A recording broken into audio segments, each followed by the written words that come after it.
സംസ്ഥാനത്ത് ഇന്നും പരക്ക മഴ. 7 ജില്ലകളിൽ ഓറഞ്ച് അലർട്ട്. വയനാട്, മാനന്തവാടി, തവിഞ്ഞാൽ ഭാഗങ്ങളിൽ താഴ്ന്ന പ്രദേശങ്ങളിൽ വെള്ളം കയറി. പത്തനംതിട്ടയിൽ വെള്ളക്കെട്ട് തുടരുന്നു.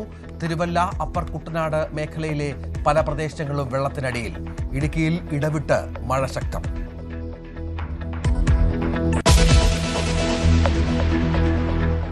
അർജുൻ ആയങ്കിക്കെതിരെ നടപടി ശക്തമാക്കി പോലീസ്. ആലുവ സൈബർ പോലീസ് പുതിയ കേസെടുത്തു. മുഖ്യമന്ത്രിയെ അധിക്ഷേപിച്ച് സ്പർദ്ധയുണ്ടാക്കാൻ ശ്രമിച്ചെന്ന് എഫ്ഐആർ. തുമ്പ തമ്പാനൂർ സ്റ്റേഷൻ പരിധിയിൽ ആയങ്കിയുമായി ബന്ധമുള്ള 5 പേർ പിടിയിൽ. തിരുവനന്തപുരം ജില്ലയിലെ സ്റ്റേഷനിൽ നിന്നാണ് 5 പേർ പിടികൂടിയത്. കണ്ണൂരിൽ 8 പേർ കരുതൽ തടങ്കലിൽ.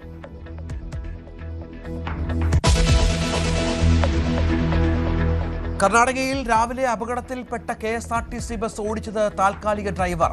പരിചയസമ്പന്നരായ ഡ്രൈവർമാരെ മാത്രമേ ദീർഘദൂര സർവീസുകളിൽ നിയോഗിക്കാവൂവെന്ന ഉത്തരവ് അട്ടിമറിച്ചു. ഉത്തരവിന്റെ പകർപ്പ് ന്യൂസ് 18. രാംനഗറിൽ വെച്ച് നടന്ന അപകടത്തിൽ കണ്ടക്ടറും ഡ്രൈവറും മരിച്ചു. 20 പേർക്ക് പരിക്ക്.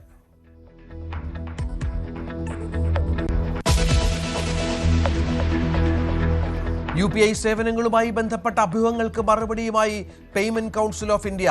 തുടർന്ന് ഉപഭോക്താക്കൾക്ക് സൗജന്യമായി ലഭിക്കുമെന്ന് വിശദീകരണം. ഉപഭോക്താക്കൾക്കും ചെറുകിട കച്ചവടക്കാർക്കും സേവനം സൗജന്യം. സുസ്ഥിരമായി സേവനം നിലനിർത്തുന്നതിനായുള്ള നടപടികൾ ചർച്ചയ്ക്ക്.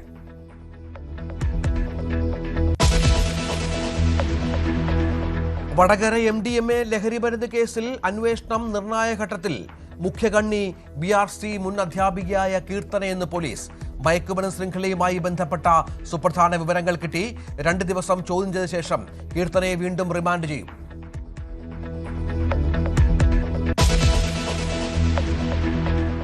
ജൻസി വിഷയത്തിൽ കോൺഗ്രസ് നേതൃത്വത്തെ വിമർശിച്ച് ശശി തരൂർ. ജൻസികളെ കേൾക്കാനും തിരിച്ചറിഞ്ഞ് പ്രവർത്തിക്കാനും കോൺഗ്രസിനായില്ല.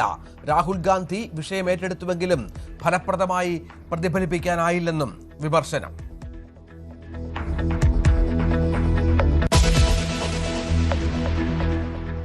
ഇറാന്റെ പരമോന്നത നേതാവ് മൊജ്തബ ഖമനേയി മരിച്ചു.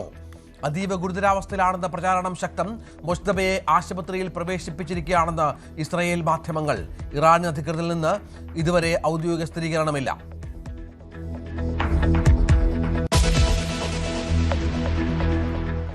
പശ്ചിമേഷ്യൻ സമാധാനത്തിൽ അനിശ്ചിതത്വം. Trump നാടകക്കാരനെന്ന് Iran. ഹോർമുസ് അമേരിക്കയുടെ നിയന്ത്രണത്തിലെന്ന് ട്രംപ്. വെടിനിർത്തൽ കരാർ ഉടനെന്നും അവകാശവാദം.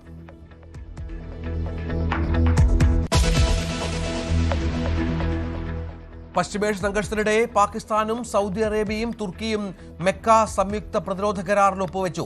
സൈനിക സഹകരണം ശക്തമാക്കുന്നതിനും ഏകോപനം മെച്ചപ്പെടുത്തുന്നതിനും കരാർ. 3 രാജ്യങ്ങളിൽ ഏതെങ്കിലും ഒന്നിനെതിരെ നടക്കുന്ന സായുധ ആക്രമണം തങ്ങൾക്കെല്ലാം എതിരായ ആക്രമണമായി കണക്കാക്കുമെന്ന് വ്യവസ്ഥ.